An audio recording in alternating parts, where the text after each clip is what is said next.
చేస్తే నొప్పి తగ్గిపోతుంది అత్తయ్య. పోనీ టికెట్స్ క్యాన్సిల్ చేస్తానమ్మా, కొంచెం నొప్పి తగ్గాక 2 రోజులు ఆగే వెళ్తురు గానీ. మా టికెట్ల సంగతి సరేరా, మీవి ఇంటర్నేషనల్ టికెట్స్. లాస్ట్ మినిట్ లో క్యాన్సిల్ అంటే బోల్డ్ అంత పోతుంది. మీ అమ్మ సంగతి నాకు వదిలే, ఇంటికి తీసుకెళ్లి నేను చూసుకుంటాగా. మొలిగించాలు గాని ట్రైన్ టైం అవుతుందిలే. లేవే అసలు నువ్వు రాత్రిపూట నడవకుండా మంచానికి గొలుసులేసి కట్టేయాలి. పగలబండి కాబట్టి సరిపోయింది. అదే ఏ రాత్రి ట్రైన్ అయితే బెర్త దిగేటో పోయేదానివి. ఏ తలుపో తీసుంటే గోవిందా గోవిందా. అబ్బా నువ్వు ఊరుకోనన్నా, అసలే అమ్మ నొప్పితో బాధపడుతుంటే. బాయ్ మోహిని, అక్కడ ఫ్లైట్ దిగాక ఫోన్ చెయ్యమ్మా. అలాగే అత్తయ్య. బుచ్చయ్య అయ్యా వస్తాం, మా వాళ్ళని జాగ్రత్తగా చూసి. సరే అయ్యా. యాదమ్మా వస్తాం. అలాగేనయ్యా. బాయ్ మోహిని. బాయ్ మావయ్య, హ్యాపీ జర్నీ. థ్యాంక్ యూ అమ్మా. Hyderabad to Paris 10 hours journey. First class seats beds లా ఉంటాయి. ఆలోచించు మరి. అసలు ఆ క్షణం గురించి నేను ఆలోచించని క్షణమే లేదు. ఆ బెడ్స్ లాంటి సీట్స్ మీద నువ్వు నేను, అబ్బా తలుచుకుంటే నా ఒళ్ళంతా వేడెక్కిపోతుంది. ఏంటంటే కావాలంటే ఒక్కసారి టచ్ చేసి చూడు. ఇప్పుడా?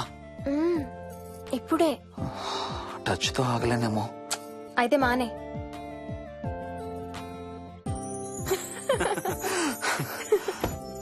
రేయ్ తొందరగా రారా, టైం అవుతుంది. సరే వెళ్ళు, నేను ప్యాకింగ్ స్టార్ట్ చేయాలి. ఇవాళ ఏం కలరు? Stop it Harsha. రోజు పొద్దున్న ఏం తింటావు? ఇడ్లీ. రోజు ఇడ్లీనా? ఇంకేం తినవా? అవును డాక్టర్, ఎప్పుడు ఇడ్లీయే కావాలంటాడు. అప్పుడప్పుడు కాన్ఫ్లెక్స్ తింటాడు. ఇటు తిరగమ్మా. రోజు పాలు తాగుతావా? పాలంటే నాకు ఇష్టం లేదు.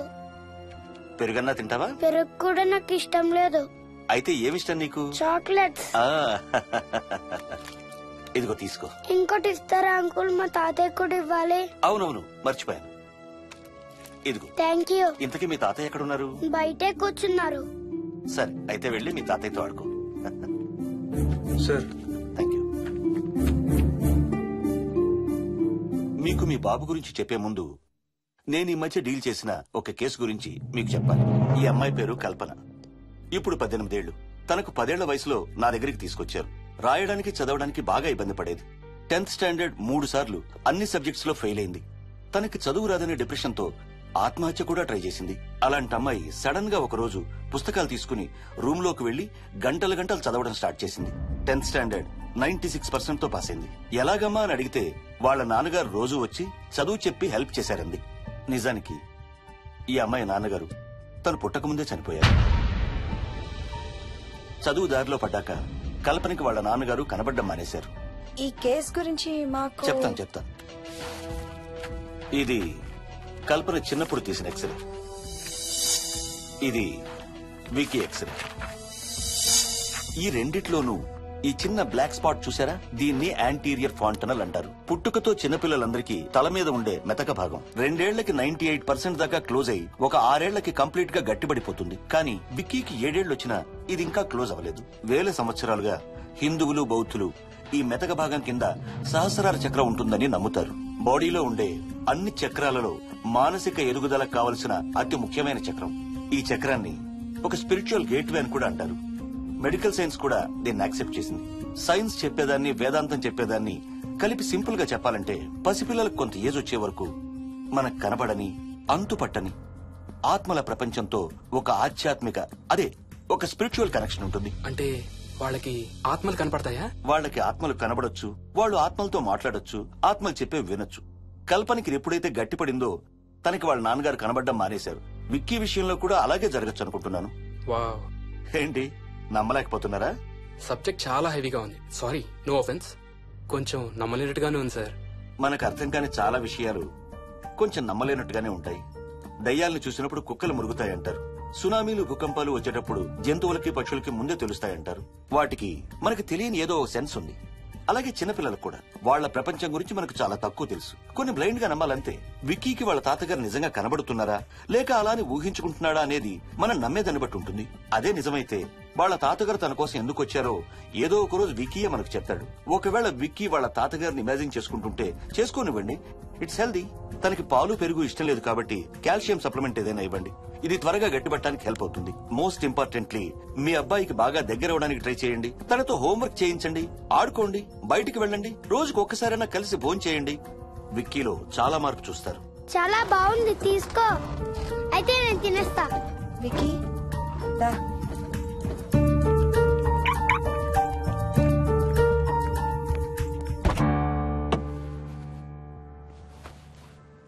Wiki, listen to me carefully. ఇక నుంచి అన్ని ఆటలు మన ఇద్దరమే ఆడుకుందాం. నీకెప్పుడు ఆడుకోవాలనిపించినా నన్ను పిలు, నేనొచ్చి నీతో ఆడతాను. తాతతో గాని రాజుతో గాని ఆడుకోవటం మానేయాలి, అర్థమైందా? తాత అంటే నాకు చాలా ఇష్టం డాడీ. తాత చచ్చిపోయాడు, ఈ లోకంలో లేడు. నువ్వు పుట్టక ముందే చచ్చిపోయాడు, అర్థమైందా?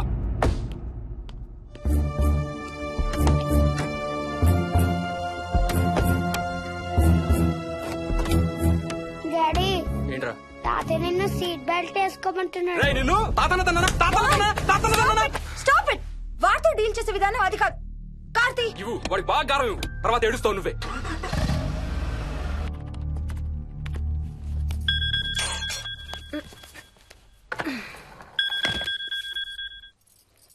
హలో. హాయ్ బేబ్స్, ఏంటి ఏం చేస్తున్నావు? ప్యాకింగ్. ఎప్పుడు వస్తున్నావు? బయలుదేరుతున్నాను. Hey, you know something? కాసేపట్లో మన ఇద్దరం మైల్ హై క్లబ్ లో మెంబర్స్ అవబోతున్నాం. మైల్ హై క్లబ్బా? ఏంటది? మన ఫస్ట్ నైట్ భూమికి 10 కిలోమీటర్ల పైన ఒక ఫ్లైట్ ఫస్ట్ క్లాస్ క్యాబిన్ లో జరగబోతుంది. అలా ఆకాశంలో శోభనం చేసుకున్న వాళ్ళందరూ కలిసి ఒక క్లబ్ పెట్టుకున్నారు. సో మనకు కూడా ఆ క్లబ్ లో మెంబర్షిప్ వస్తుంది. నాకేం అక్కర్లేదులే ఆ క్లబ్ లో మెంబర్షిప్. కానీ నాకు కావాలి. అసలు ఎంతమందికి వస్తుంది చెప్పు ఇలాంటి ఆపర్చునిటీ? మొదటి రాత్రి, మొదటిసారి భూమికి 36,000 ఫీట్ పైన ఒకే దుప్పట్లో ఇద్దరం. ఛీ, కంపు. హే, దుప్పటా నేనా? అది కాదు, ఇంట్లో మళ్ళీ ఆ మందు కంపొస్తుంది. అసలు మా ఎవరికి రాని కంపు నీకెలా వస్తుంది? ఓహో, మర్చిపోయాను, నీ చాలా సెన్సిటివ్ ముక్కు కదా. చాలే ఆపు, తొందరగా బయలుదేరు. ఏ హర్ష, ఆ, ఎన్నింటికి రా ఫ్లైట్? నైట్ 11:30కి రా. Honeymoon in Paris, you lucky bugger. All the best. Thank you రా. ఆల్ ది బెస్ట్ రా. రే, థ్యాంక్స్ రా. రే, డౌట్లు ఏమైనా వస్తే ఫోన్ చెయ్యి. ఏం డౌట్లు? హర్ష, హర్ష, సార్, కొంప మునిగింది.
Try to understand sir. It's my honeymoon.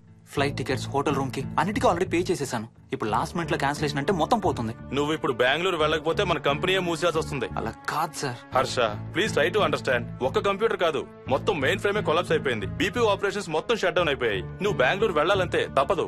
Morning first flight లో తిరిగి వచ్చేద్దు గానీ నీ హనీమూన్ కి రేపు వెళ్ళు. కావాలంటే ఖర్చులన్నీ కంపెనీ భరిస్తుంది. Sir I can't sir. కాంటూ లేదు గీంటూ లేదు. నువ్వు వెళ్ళకపోతే నా ఉద్యోగమే కాదు నీ ఉద్యోగం కూడా పడుతుంది.